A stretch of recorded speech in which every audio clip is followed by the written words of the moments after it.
Supreme court ने बुधवार को एक अहम फैसले में बुलडोजर एक्शन को लेकर अपनी राय दी है और इसे कानून का उल्लंघन बताया है। कोर्ट ने स्पष्ट रूप से कहा है कि यदि किसी व्यक्ति को आरोपी माना जाता है या वह दोषी ठहराया जाता है तो उसका घर तोड़ना गलत है। कोर्ट ने यह भी कहा है कि किसी भी आरोपित के घर को तोड़ने का कोई औचित्य नहीं हो सकता, भले ही वह व्यक्ति दोषी हो या ना हो। इसका सीधा मतलब यह है कि आरोपी होना यह मतलब नहीं है कि उसके घर को तोड़ दिया जाए, क्योंकि घर तो किसी व्यक्ति की निजी सुरक्षा अधिकारों का हिस्सा है। कोर्ट ने अपने फैसले में यह स्पष्ट किया है कि उसने इस मुद्दे पर लोगों की पक्षों के सुनने के बाद निर्णय लिया है। कोर्ट ने कहा है कि अगर कोई अधिकारी बिना सुनवाई के किसी का घर तोड़ता है तो यह अधिकारों का उल्लंघन होता है। इस तरह के मनमानी तरीके से किसी का घर तोड़ने का कोई भी अधिकार नहीं हो सकता। इसलिए यह आदेश सिर्फ एक कानून निर्णय नहीं है, बल्कि यह समाज के लोगों के अधिकारों की सुरक्षा का भी कदम है। कोर्ट ने कहा है कि यह जरूरी नहीं है कि कानून का राज हो और किसी भी प्रशासनिक कार्रवाई को पक्षपाती होने से बचाना चाहिए। इसके साथ ही कोर्ट ने यह भी कहा कि अगर गलत तरीके से किसी व्यक्ति का घर तोड़ा जाता है तो उसे मुआवजा मिलना चाहिए। यानी अब किसी भी व्यक्ति का घर बिना उचित प्रक्रिया के तोड़ा जाता है तो उसकी भरपाई करनी होगी। यह मुआवजा किसी भी व्यक्ति के अधिकारों की सुरक्षा के रूप में दिया जाएगा, ताकि वह किसी भी अवैध कार्रवाई से होने वाली परेशानियों से उबर सके।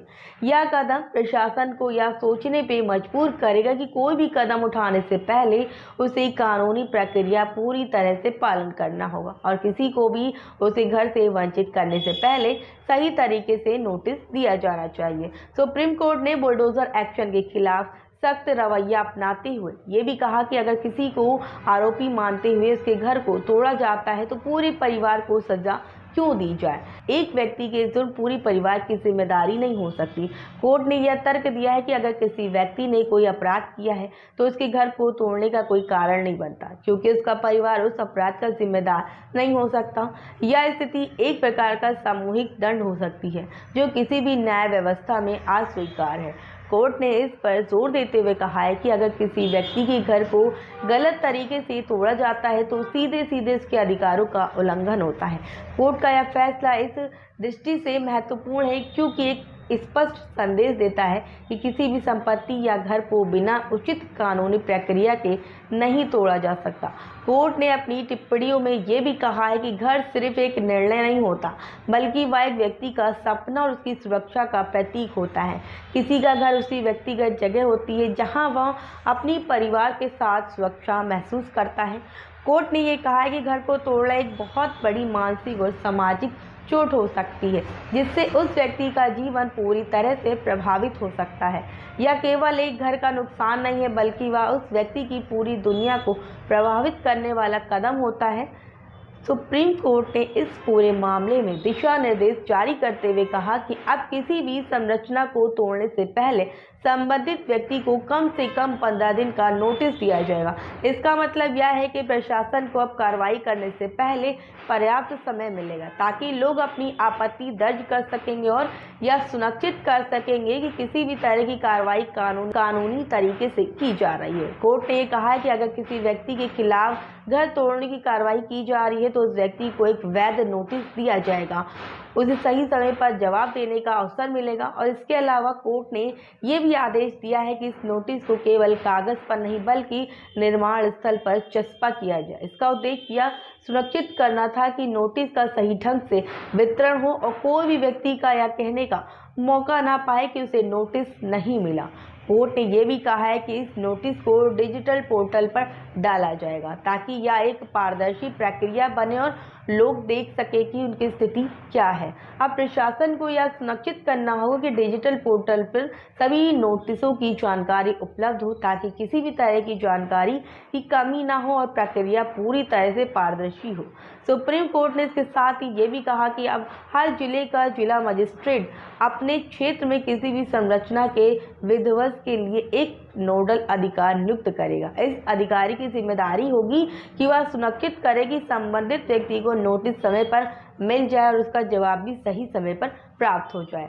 नोडल अधिकारी की भूमिका की यह होती है भूमिका यह होगी कि वह पूरी प्रक्रिया की निगरानी करेगा ताकि किसी को भी गलत तरीके से नोटिस ना मिले और ना ही अवैध तरीके से किसी का घर तोड़ा जाए। कोर्ट ने साफ कर दिया है, अब प्रक्रिया पूरी तरह से लागू होती है। इससे प्रशासन की जवाबदेही तय होगी और यह सुनिश्चित किया जाएगा कि नागरिकों के लिए अधिकारों का उल्लंघन न हो। अब यह प्रशासन पर निर्भर करता है वह इस आदेश का पालन करता है या नहीं, क्योंकि अगर कोई भी अधिकारी इस उल्लंघन को करता है तो सीधे अदालत के फैसले के खिलाफ जाएगा। कोर्ट ने इस फैसले के दौरान ये भी कहा है कि प्रशासन को न्यायालय की तरह काम करने का अधिकार नहीं है। अगर प्रशासन खुद को जब समझने लगेगा तो यह उसकी शक्ति का दुरुपयोग होगा।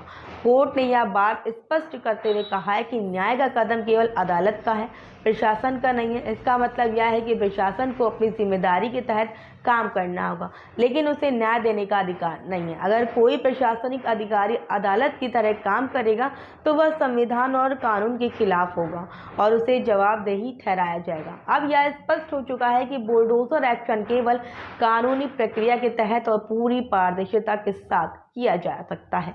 किसी भी व्यक्ति के घर को तोड़ने से पहले उसे सही तरीके से नोटिस देना जरूरी होगा और पूरे परिवार को सजा देने का कोई औचित्य नहीं होगा। यह फैसला प्रशासन और नागरिकों दोनों के लिए यह महत्वपूर्ण दिशा निर्देश है जो यह सुनिश्चित करेगा कि हर नागरिक को उसके अधिकारों की सुरक्षा मिले और किसी भी तरह की अवैध कार्रवाई ना हो। इस फैसले का एक और महत्वपूर्ण पहलू ये भी है कि अधिकारियों को यह समझने की आवश्यकता होगी कि किसी भी नागरिक के अधिकारों का उल्लंघन करने से पहले उन्हें हर कदम पर कानूनी प्रक्रिया का पालन करना होगा। और यह फैसला न केवल कानून के राज को सुनिश्चित करता है बल्कि यह नागरिकों की सुरक्षा, उनके अधिकारों की रक्षा का भी एक बड़ा कदम है। अब सुप्रीम कोर्ट के इस फैसले से आप लोग क्या कहेंगे कमेंट सेक्शन में ज़रूर बताइए। तब तक के लिए बने रहे हमारे साथ और देखते रहें लखनऊ सुपरफास्ट।